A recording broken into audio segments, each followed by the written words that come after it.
Hi guys, it's Trev, body mechanic from Absolute Fitness. So today I'm still looking at the abdominal series, and the exercise we're going to look at today, how to execute it correctly, is cable crunch. Again, I go back to the principle. If you want a nice peaked belly, the muscles nicely peaked, you've got to do the exercise correctly. You've got to make the muscle a prime mover. It's no good making it a fixator. And when most people do cable crunches, they're making it a fixator and not a prime mover. Now, you might turn around and go, but my abs burn like crazy when I do it. They're burning as a fixator though, because the exercise is being driven by your hip flexors.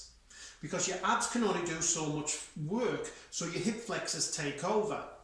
So it kind of defeats the object of the exercise really. And because they are functionally weak in comparison to your hip flexors, that's why they're tired. Because they're having to work in a fixed position, recruiting all the fibres, so they'll tire out. But that doesn't get you your board wash, alright? We need to execute the exercise right to do that, and I'm going to show you how to do that. But first things, before I do, I want to talk to you about muscle memory.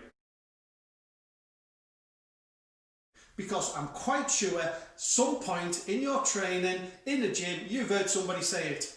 Oh yeah, they've been training before in the past, had a spell off, they come back, they've lost a bit of size, but guess what? They'll get it back quick. Why? Because they've got muscle memory. Oh my God. Have you heard how stupid that sounds? Muscle memory. How can a muscle have memory? It can't. Alright, so what are they actually talking about? Well, your muscles themselves are held in what they call connective tissues. So we have on the fibre itself, our epimysium. Then fibres are bundled together by perimysium, and then bundles of fibres are held together by the endomysium. So these are all connective tissues that hold it all in place. They're not just loose fibres in there. They're in segments. Okay, so going right down to our muscle fibre in our epimysium. So to give you something to think about, have you ever tried blowing up one of these long balloons? Yeah, you're blowing on it, you're giving it some serious blow, and the balloon, and then it suddenly comes big, doesn't it? It grows. You let the air out, you blow it up again, it blows up easier, don't it? This is the same principle what's happening in the muscle, okay?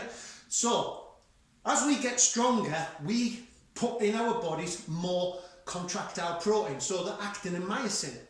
So, your muscle gets bigger because you pack in more of that, actin and myosin, okay? Hence why we need protein in our diet to help us grow. Get bigger.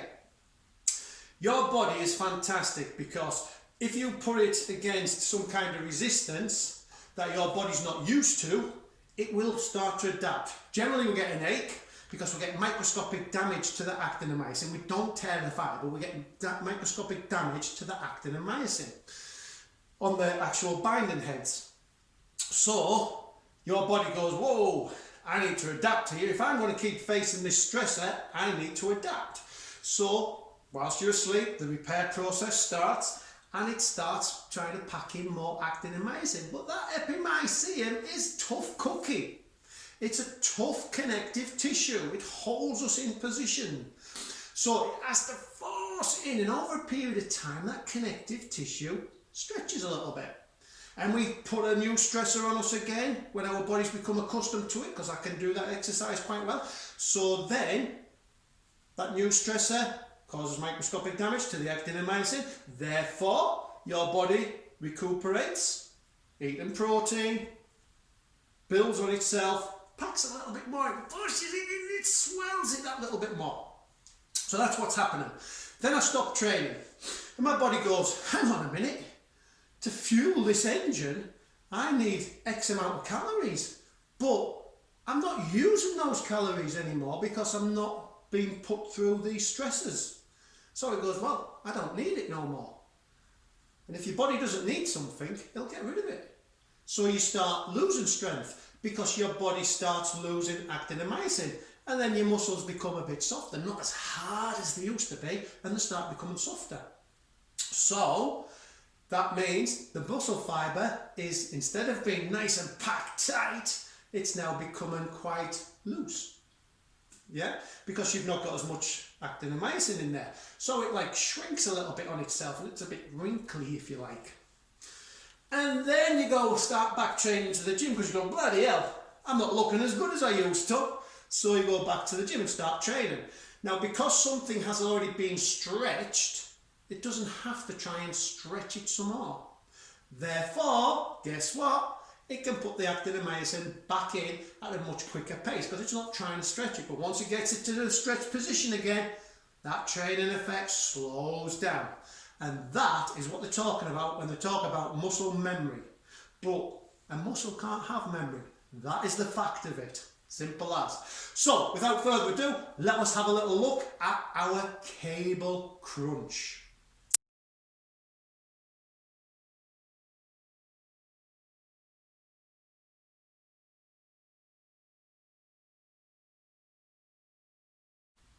Right, so here we are, we're on our cable machine. Alright, got my cable, got my ropes.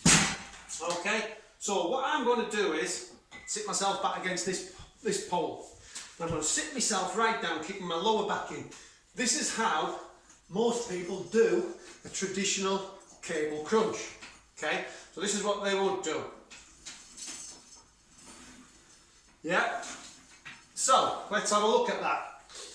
So as I start bending, most of the time my abs are working as a fixator now. They hold me in position because I'm coming straight down like that.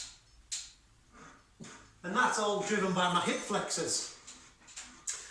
What I should do is keep my lower back against that pad. I've got my upper back against the bar as well. And from there, I'm going to try and curl my chin to my belly button. Oh, that's as far as I can go. Yeah, back up straight, open out, chin to belly button. Never am I letting my lower back come off that bar. And back. And that is crunching my abs.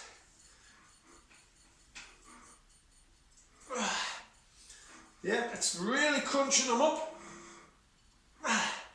Just back to that principle. Your abs, when we do a sit-up, our abs can only bring us about 6 inches off the floor. Anything after that, hip flexors have took over. So if I'm going to bend all the way down and come back to the working as a fixator, I may as well do a plank. The reality is, if you want that crunching over, what you need to do is make sure that stays fixed to the bar, your lower back doesn't come off, and I'm trying to curl my chin to my belly button so these are bunched. It's as simple as that, and that's how to execute a cable crunch. Check out my next video coming up.